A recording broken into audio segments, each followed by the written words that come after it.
check.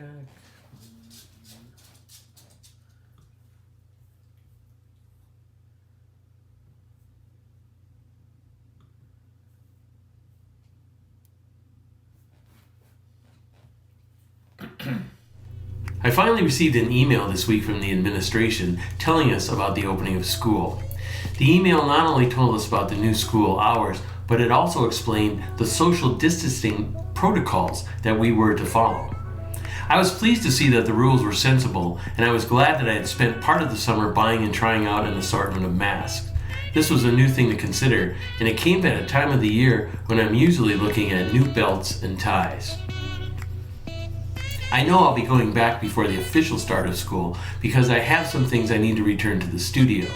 But more importantly, I need to get back to my classroom to get some inspiration for how I am going to make this new paradigm work. Technically, most of the planning I can do from home, but I need to be back in my classroom to have this make sense. Let me explain. I first set up my classroom in August of 2009, and I see this as an integral part of my professional life. It helps center me as a teacher, and the photos on the wall remind me that kids really do learn at this school. I can point to 6 photos that were done by former students who are all now working as photographers.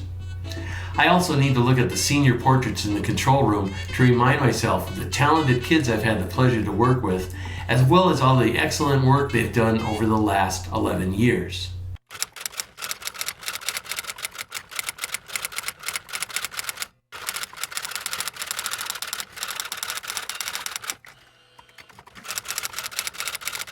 It's been settled, and the district has decided that we will start school in an entirely online format.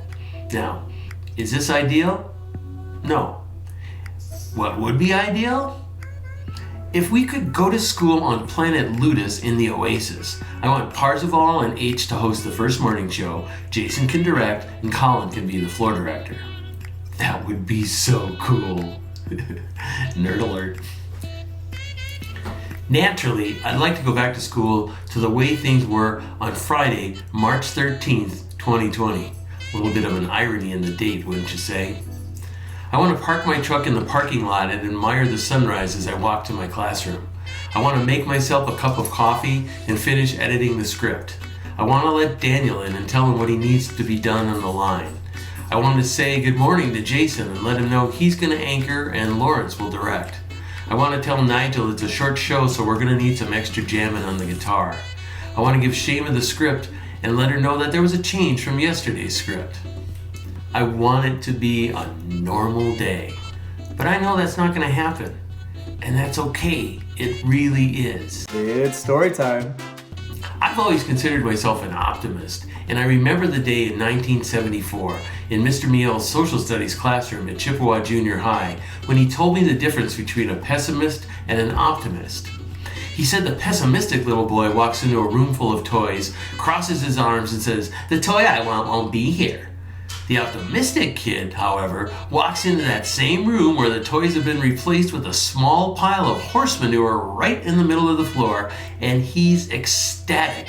He's jumping up and down, he's screaming with joy because he knows there's a pony around here somewhere. And ladies and gentlemen, it's our time to find that pony. We have an opportunity to create something unique and exciting this year. Whether you realize it or not, you are living through a period in our history that kids like you 60 years from now will be writing about in their high school social studies classes. Some kid with a computer that would make me green with envy is going to do a search online and come across a video about the pandemic of 2020 that was created by a high school kid in Las Vegas, Nevada.